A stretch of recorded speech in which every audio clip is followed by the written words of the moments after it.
Welcome to the deep dive. We're jumping into something pretty interesting today based on info you, our listener, sent over. That's right. We've got this YouTube transcript, Temple 2030, Session 6, I believe. Yeah, and it digs into a book, The Messiah Codes Unsealed, And it's looking at interpretations of, well, the Talmud. which is a huge deal in rabbinic Judaism laws, history, traditions. Exactly, and comparing that with Old Testament structure. The big question seems to be, do these old Jewish records, maybe without meaning to, point towards a really specific year, around the time Jesus died? That's the core claim. So our mission here is to, unpack that, see what these sources actually say and if the connections hold up. Let's dive in. Might find some surprising stuff. Definitely an interesting angle looking at one tradition's text for clues about another's key moments. The transcript kicks off with Yom Kippur. Right, the Day of Atonement. Leviticus calls it the most sacred day. Super important. Absolutely. And the transcript talks about the high priest's role, the Yeah. sacrifices for Israel's sins. Okay, so those sacrifices, Leviticus 16 mentions two goats, right? One for the Lord, one the scapegoat, Azazel. Precisely. And there was a whole ritual about casting lots to decide which goat was which. And the transcript highlights something about the right hand. Yeah, apparently if the lot for the Lord's goat came up in the high priest's right hand, that was considered a really good omen, like divine approval. Okay. And then there's this crimson strap thing.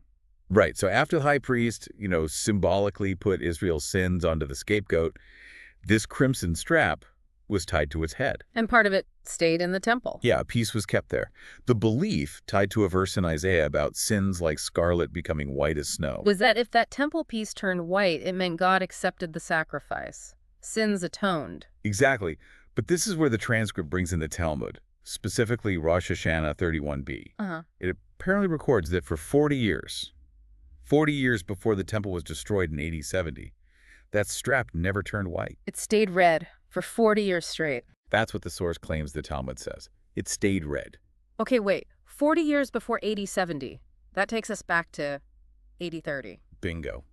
That 40-year time frame is pretty central to the argument here. So that's sign number one, the strap staying red. What else? Well, the transcript moves on to the menorah in the temple's holy place, specifically the Ner Tamid, the westmost lamp. The eternal light. Sort of. The Talmud apparently calls it a testimony that the divine presence rests in Israel. Tradition held that it stayed lit miraculously. Okay. So what happened to it? Well, according to the Talmud passage cited, during that same 40-year period, AD 30 to AD 70. that westmost light stopped behaving that way. It didn't shine consistently, acted more like the other lamps. Interpreted as the divine presence shifting, maybe. That seems to be the interpretation presented in the transcript, yes. A change. So that's two things, the strap, the lamp, anything else. Oh, yeah. The transcript talks about the huge doors separating the temple court from the holy place. It even cites Josephus on how massive they were.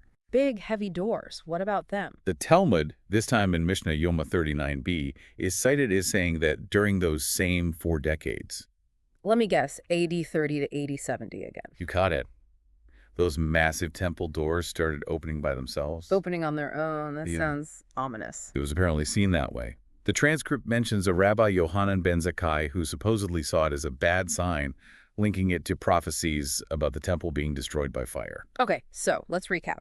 We have starting around AD 30 and lasting for 40 years until the temple's destruction in AD 70.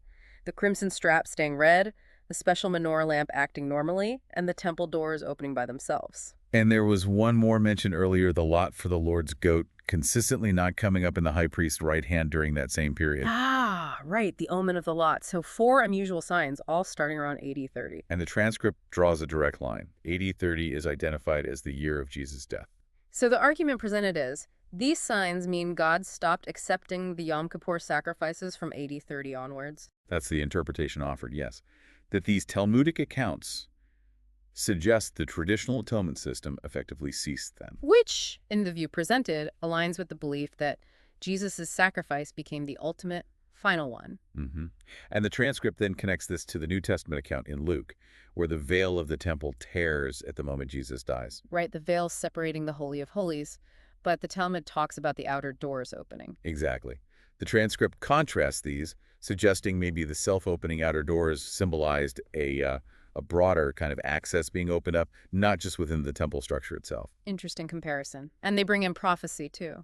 Yeah, Daniel 9.26 is mentioned. It talks about the Messiah being cut off and then later the city and sanctuary being destroyed. So connecting the Messiah's death with the temple's destruction. Right. The transcript argues the timeline fits. Messiah cut off around AD 30, temple destroyed in AD 70. It presents these Talmudic signs as, and I quote, clearly confirming a specific year for the Messiah's death and the end of the old sacrificial system's acceptance. Clearly confirming is strong language. It is. But then the transcript itself brings up a counterpoint, or maybe a complication, citing Isaiah. Isaiah, which part? Chapter 6, verses 9-10, about people hearing but not understanding, seeing but not perceiving. Ah, the idea of spiritual blindness. Kind of. The transcript raises the question, if these signs were happening, why weren't they universally recognized or understood at the time? Why might people then and now overlook them? That's a fair question to ask when you're presenting historical interpretations like this. Definitely. It connects this idea to the fact that temple was destroyed twice, suggesting maybe there's a pattern of missing the signs. And just to be complete, the transcript gets incredibly specific about the timing of the crucifixion itself, doesn't it? Oh, extremely. It states, based on calendar converters apparently, Wednesday, April 3rd, AD 30, Gregorian, down to the minute and second, 2.36 minutes and 22 seconds in the afternoon, Nisan 14, Passover. Wow. That level of precision derived from converters is, well, it's noted as being from converters. It's very precise. So putting it all together, the transcript weaves this narrative from Talmudic sources. 4 signs, the lot, the strap, the lamp, the doors all changing around AD 30. And connects that timing directly to the traditional year of Jesus' death, suggesting the earlier forms of atonement were no longer accepted from that point on. The really striking part is finding these potential correlations in Jewish historical texts themselves, texts not written with any Christian theological purpose. Yeah, it makes you think, doesn't it? What does it mean if these separate historical streams seem to point to the same narrow window of time for really pivotal events? Is it coincidence or something else? The transcript apparently mentions a next session on the code of the first fruits and the mystery of the resurrection, so more potential connections explored in the source material, if you wanted to follow that thread. Right. It seems like a whole series of interpretations. So for us, the deep dive today surfaces this really provocative idea: anomalies in Jewish historical records coinciding with a key event in Christian history. It leaves you wondering, are these just interesting historical footnotes, coincidences? Or could they hint at a narrative woven deeper, connecting threads we don't always see? Something to mull over. And here wraps the episode of the Grace Totem podcast. If you've liked the content, please make sure you drop that like button. Stay tuned with us as we deep dive into the topics, unpacking and unraveling them by subscribing to our channel and clicking on the bell icon so that you get notified when we post new content. Thank you for listening to us. See you soon.